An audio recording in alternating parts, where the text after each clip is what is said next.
It's time to get our controls laid out. We will be using path icons for a lot of our buttons. I will not be typing that in. I will be copying and pasting it. You can click pause and type it all in. Path icons allow us to make shapes that will disable when our command returns false from can't execute. So let's get going.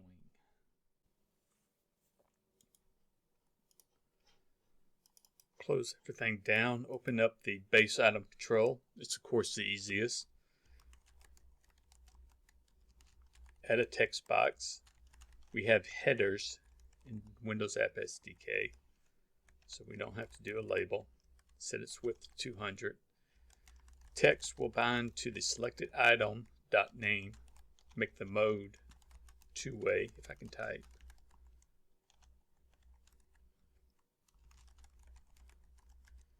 We'll update the property on property change instead of default. So while we're typing, it will update the tree view, list view, whatever is displaying the item. Let's jump over to the segment property, the segment part control. We'll need to add in a stack panel. We'll have a few more controls in this guy. This actually displays our path part. It will have a checkbox for the curve. Is it a curve or not?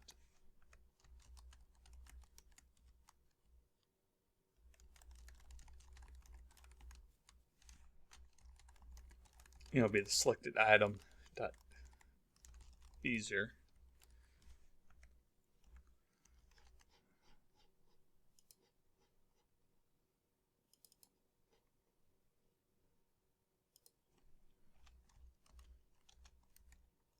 Because the controls data context will actually be the selected item and not the actual model view in this case, because we're using the converter and binding it to the selected item.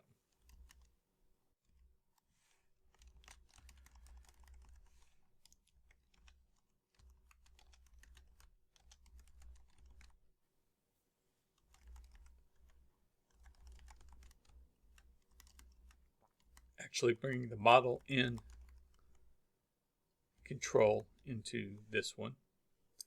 The segment control will actually also use the segment path control. So when you select a path item in the tree view, it will display the segment path control, segment part control. And when you select the path under the segment in the segment control, it will also display the segment part control below the list view showing the paths. If that doesn't make sense, it will shortly.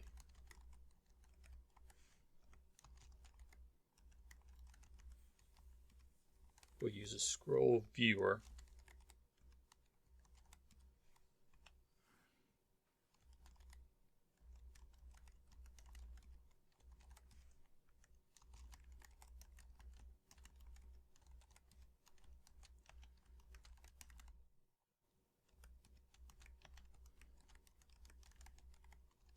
This is the part for some reason I typed in grid over here. I think I just copied it.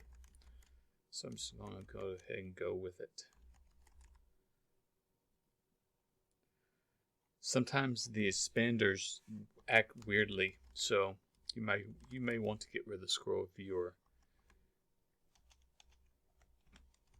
and have them line up in each of the rows. The major reason we have multiple rows is for multiple expanders.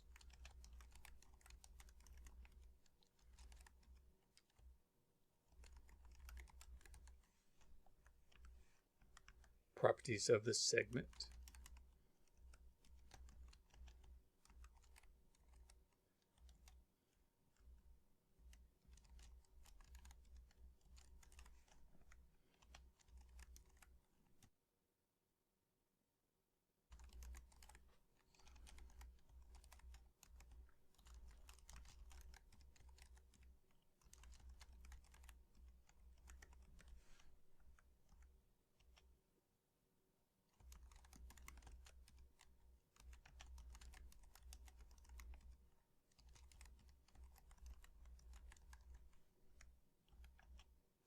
slider control for the thickness.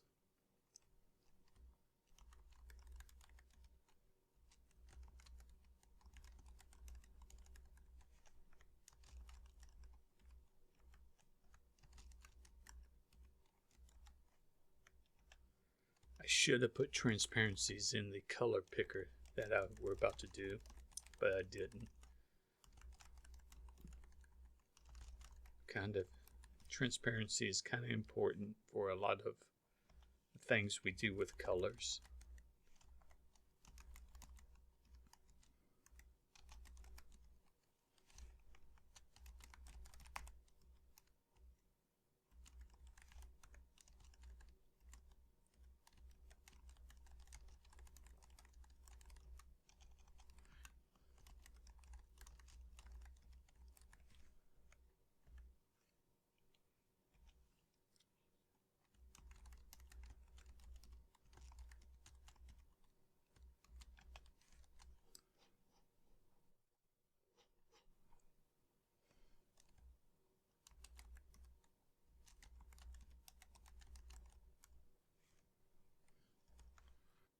So we will just have a round button showing the stroke color, or we'll have two round buttons showing the stroke color and the fill color. The one to the left will show you, when you click on it, you'll set the fill color. The one to the right, when you click on it, you'll set the stroke color.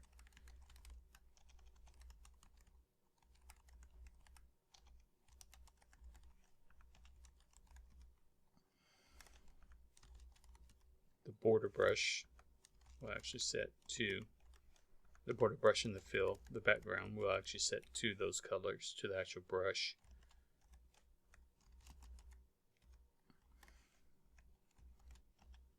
Give it a corner radius of 32, makes it round. You could do that in WPF, but you had to put a border inside the content.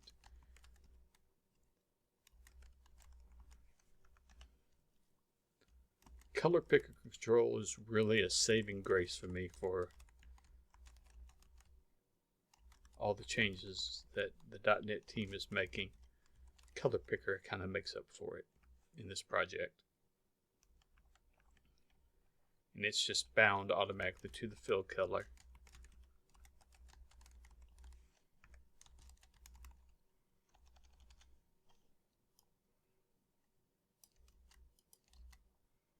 Just go ahead and copy and paste. They have the exact same color, the exact same look, so no reason to type everything in again.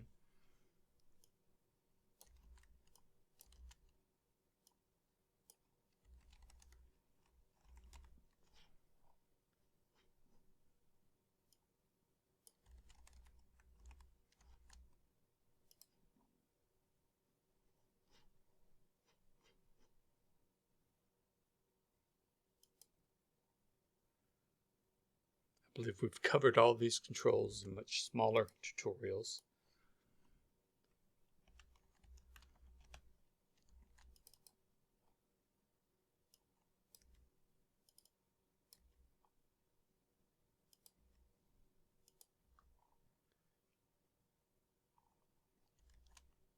I accidentally didn't put the stack panel inside the expander.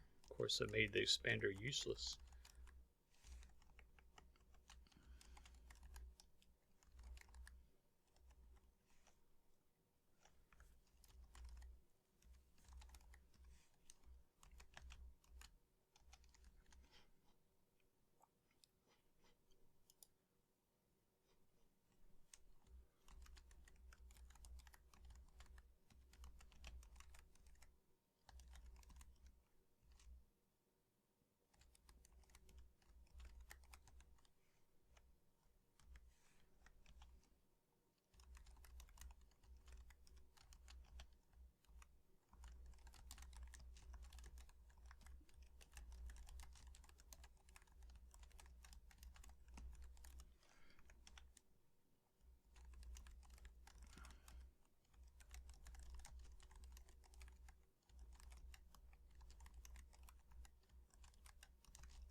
I believe this is all self-explanatory.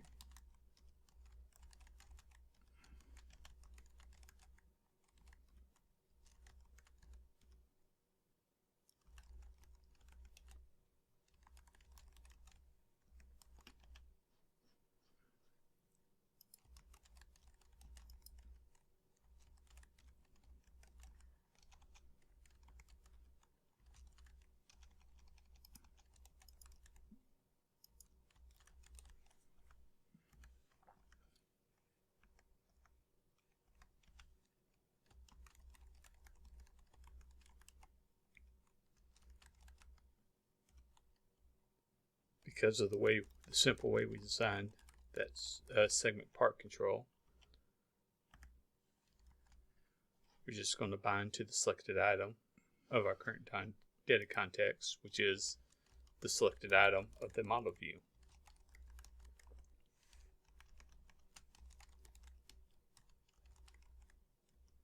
I know why it doesn't want me to put grid row in there, but like I said, that's just so you can copy and paste and get rid of the scroll viewer if you want to.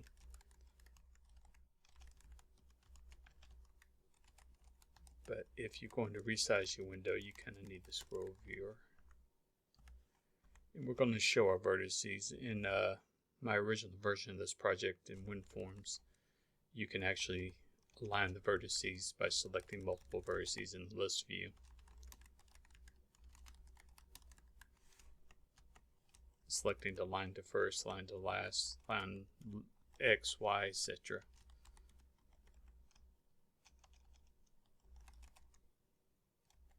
Keeps wanting me to type in header, and that's driving me nuts. I like the header property, but I don't always want to use it, Microsoft.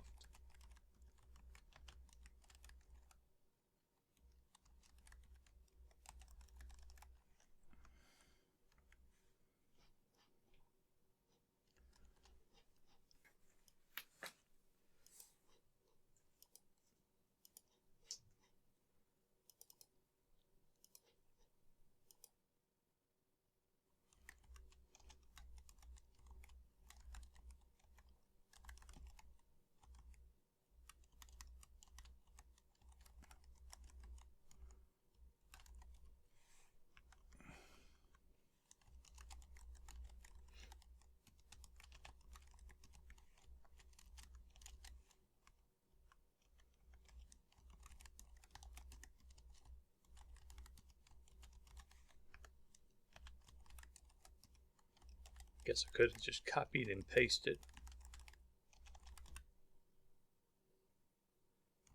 but I didn't.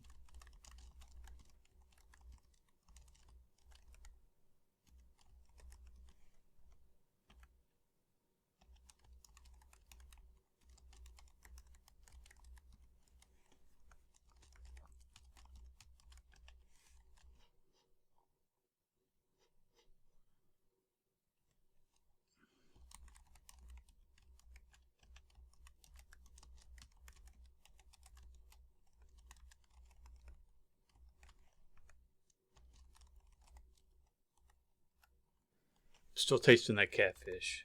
My name is Freddie LaRue Richard, which is a Cajun name. And there's a Cajun restaurant, or a restaurant that claims to be Cajun, that's very close to me. They do have po' boys with the shrimp, fried catfish. They have a crawfish boil right now going on. All very Cajun, but you can't help but noticing there are no hush puppies. And there's no cocktail sauce. So there's just something in your brain that's like, wait a minute. Where's the cocktail sauce? Where's the fried okra? There's no okra. And the po' boys the shrimp po' boy comes with lettuce and tomatoes instead of coleslaw. That's Creole instead of Cajun. All right, here's the only path icon I'm going to type in for you.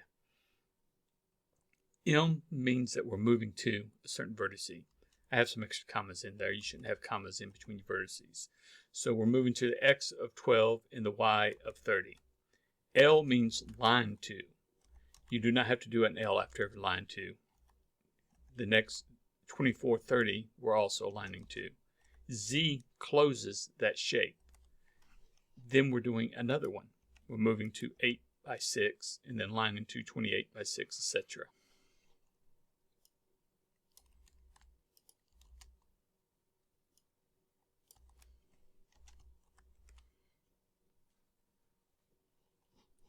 And so I'm just going to copy and paste the rest of these from my mock-up code. That's the up icon. The good part about using path icons is, as I said, versus a path or a image, this will positively gray it out and disable it. and therefore it looks like it's grayed out and disabled. So a little bit of extra work on the path icon.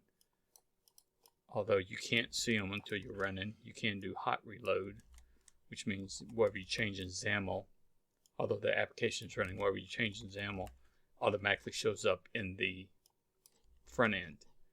So you can use that to design your path icons.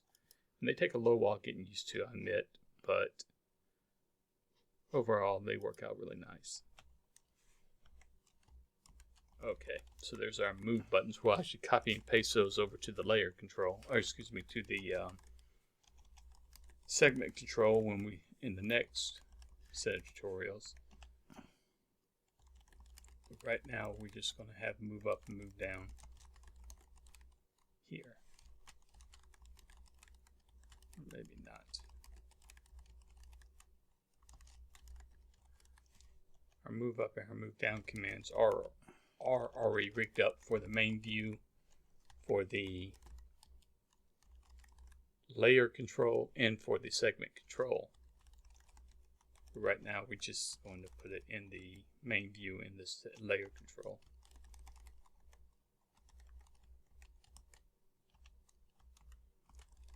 If I continue this tutorial series, if there's interest in it, then then the actual segment control is going to change somewhat to look better.